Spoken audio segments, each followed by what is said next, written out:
আসসালামু আলাইকুম, welcome back to my channel. আবারও হাজির হলাম নতুন একটি পর্ব নিয়ে।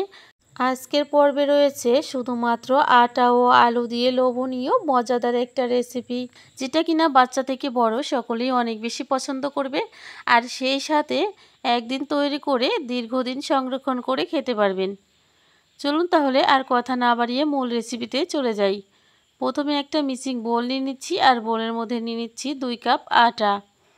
তো বন্ধুরা, এখানে আটার পরিবর্তে চাইলে ময়দা ব্যবহার করা যাবে। এবার দিয়ে দিচ্ছি 1/4 চা চামচ লবণ, সেই সাথে দিয়ে দিচ্ছি 2 টেবিল চামচ রান্নার সাদা তেল। এবার হাত দিয়ে খুব ভালোভাবে আটার সাথে তেলটা ময়াম করে নিতে হবে। তো বন্ধুরা, দেখেই বুঝতে পারছেন আমি কিভাবে আটার সাথে তেলটা মিশিয়ে নিচ্ছি।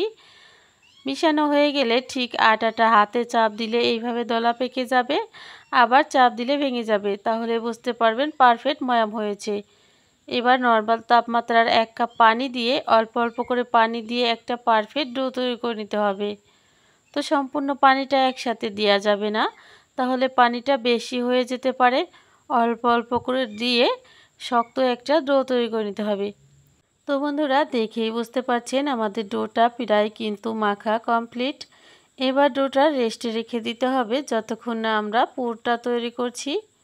রেস্টে রাখার আগে দেখিয়ে দিচ্ছি ডোটা ঠিক কী পরিমাণ শক্ত রয়েছে। এবার একটা ঢাকনা দিয়ে ঢেকে রেস্টে রেখে দিচ্ছি। এদিকে চুলায় একটা কড়া বসিয়ে দিয়ে দিচ্ছি 1 টেবিল চামচ সাদা তেল। ফোড়নে দিয়ে দিচ্ছি গোটা জিরে। জিরেটা হালকা ব্রাউন কালার করে ভাজা হয়ে আসলেই দিয়ে দিচ্ছি মাঝারি সাইজের 2টো পেঁয়াজ কুচি, সাথে দিয়ে দিচ্ছি 3 থেকে 4টা কাঁচা লঙ্কা কুচি। এবার দিয়ে দিচ্ছি 4টে শুকনো লঙ্কা ভাজা। তো বন্ধুরা, ভাজা লঙ্কা না হলে অবশ্যই জিরের সাথে লঙ্কাটা দিয়ে দেবেন। আপনারা চাইলে শুধুমাত্র কাঁচা লঙ্কা দিয়েও পুরটা তৈরি করতে পারেন। পেঁয়াজটা হালকা ব্রাউন কালার করে ভাজা হয়ে গেলে দিয়ে দিচ্ছি 1/2 চা চামচ লবণ, সাথে দিয়ে দিচ্ছি 1 প্যাকেট ম্যাজিক মশলা। হাতের কাছে ম্যাজিক মশলা না থাকলে 1 টেবিল চামচ লেবুর জুস দিয়ে দিতে পারেন, কিংবা 1 চা চামচ আমচুর পাউডার দিয়ে দিতে পারেন। এবার দিয়ে দিচ্ছি ম্যাশ করে রাখা মাঝারি সাইজের 2টা আলু। ম্যাশ করে রাখা আলুটা দিয়ে খুব ভালোভাবে মিশিয়ে নিতে হবে। মিশিয়ে 2 মিনিট ঠিক এইভাবে নেড়েচেড়ে ভেজে নিয়ে তারপর চুলাটা অফ করে দিতে হবে। এবার আমি রেস্টে রাখা আটাটা নিয়ে 1 মিনিট মথে নিব। তো বন্ধুরা, দেখেই বুঝতে পারছেন আটাটা কিন্তু আগে থেকে অনেকটা নরম ও সফট হয়ে গেছে। এবার এই ডো থেকে কয়েকটা গোলা পাকিয়ে নিতে হবে ছোট ছোট করে। দেখেই বুঝতে পারছেন কিভাবে গোলাগুলো তৈরি করতে হবে। ঠিক সেম প্রসেসে আটাটা কয়েকটা ভাগে ভাগ করে নিতে হবে। এক এক করে সবগুলো খণ্ড তৈরি করে তারপর ফিরে আসলাম। এদিকে তৈরি করে রাখা আলু মাখাটা নিয়ে নিচ্ছি। এবার এর মধ্যে দিয়ে দিচ্ছি গোপন একটা উপাদান, সেটা হলো কর্নফ্লাওয়ার। এই কর্নফ্লাওয়ারটা দেওয়ার কারণেই কিন্তু আমাদের নাস্তাগুলোর মধ্যে থেকে পুরটা বাইরে বেরিয়ে যাবে না। সেই সাথে লবণ দিয়ে দিচ্ছি 1/4 চা চামচ। এবার আলু মাখার সাথে কর্নফ্লাওয়ারটা খুব ভালোভাবে মিশিয়ে নিতে হবে। তো বন্ধুরা, লবণটা অবশ্যই আপনারা চেক করে নেবেন। আমার কম মনে হয়েছিল, সেজন্য সামান্য মিশিয়ে দিচ্ছি। তো বন্ধুরা, আমাদের আলু মাখাটা কিন্তু রেডি হয়ে গেছে। এবার আলু মাখাটা সাইডে সরিয়ে নিয়ে নিচ্ছি বোর্ড। আর এই বোর্ডের উপরে রুটির একটা খণ্ড নিয়ে প্রথমে ঝোলা তৈরি করে নিতে হবে। তারপর হালকা কর্নফ্লাওয়ার ছড়িয়ে রুটি তৈরি করে নিতে হবে। তো বন্ধুরা, কর্নফ্লাওয়ার হাতের কাছে না থাকলে অবশ্যই ময়দা কিংবা আটা ব্যবহার করা যাবে।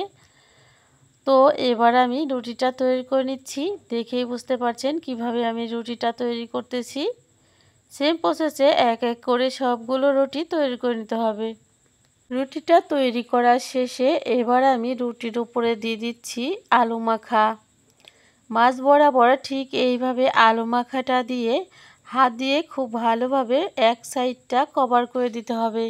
তো বন্ধুরা, দেখেই বুঝতে পারছেন আমি আলু মাখাটা ঠিক কিভাবে দিয়েছি। সবগুলো রুটিতে সেম প্রসেসেই দিতে হবে। অপর সাইডটা রুটির ঠিক এইভাবে আলু মাখার উপরে দিয়ে হালকা চাপ দিয়ে আটকে দিতে হবে। এবারে আমি একটা কুকিং কাটার নিয়ে নিচ্ছি আর কাটার দিয়ে ঠিক এইভাবে এক সাইড থেকে কেটে নিচ্ছি। তো বন্ধুরা দেখেই বুঝতে পারছেন আমি সামান্য এক সাইড খালি রেখে সামনের সাইডটা কিভাবে কেটে নিচ্ছি। সেম প্রসেসে আপনারাও কেটে নেবেন। সম্পূর্ণটা কেটে নিয়ে তারপর ফিরে আসছি। কেটে নেওয়া হয়ে গেলে এবার ঠিক এইটাকে এইভাবে পাকিয়ে নিতে হবে। দেখেই বুঝতে পারছেন ঠিক কিভাবে পাকাতে হবে। রুটির এই সাইডটা ঠিক এইভাবে মুড়িয়ে পাকিয়ে নিতে হবে। এক এক করে সম্পূর্ণটা এইভাবে পাকিয়ে নিয়ে তারপর আমি ফিরে আসলাম। এবার রুটির দুই সাইড ঠিক এইভাবে ধরে সামনের দিকে ঘুরিয়ে ঘুরিয়ে রোল পাকিয়ে নিতে হবে। রোলটা করা হয়ে গেলে হাতের মাঝে সামান্য একটু ঘুরিয়ে চাপ দিয়ে চাপিয়ে নিতে হবে। রোলটা যেহেতু অনেকটাই বড় আমি মাঝখান থেকে একটা খণ্ড করে নিচ্ছি। তো বন্ধুরা দেখেই বুঝতে পারছেন কতটা সহজে সুন্দর সুন্দর ডিজাইন তৈরি করা যায়। এদিকে আমি আরও একটা ডিজাইন আপনাদের তৈরি করে দেখাচ্ছি। এটা আমি মাঝখান থেকে ঠিক এইভাবে কেটে দুভাগ করে নিলাম। মাঝখানে কিন্তু আগে থেকে আমি আলুর পুরটা দিয়ে রেখেছি।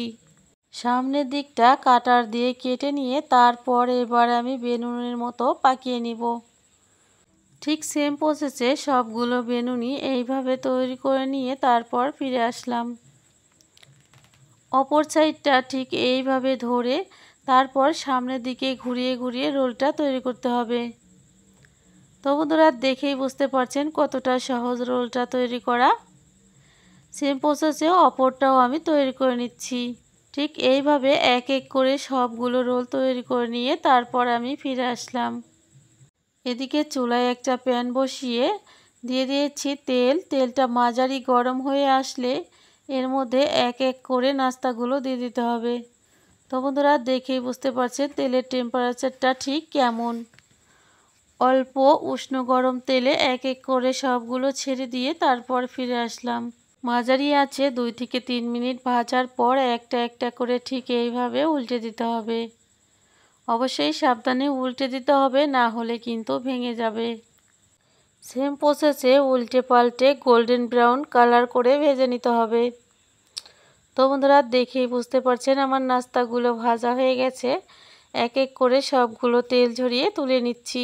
তো বন্ধুরা দেখেই বুঝতে পারলেন কতটা সহজে অল্প সময়ে লোভনীয় নাস্তা তৈরি করা যায়। আজ এ পর্যন্তই, দেখা হবে পরবর্তী পর্বে। সেই পর্যন্ত ভালো থাকবেন, সকলকে ভালো রাখবেন। আল্লাহ হাফেজ।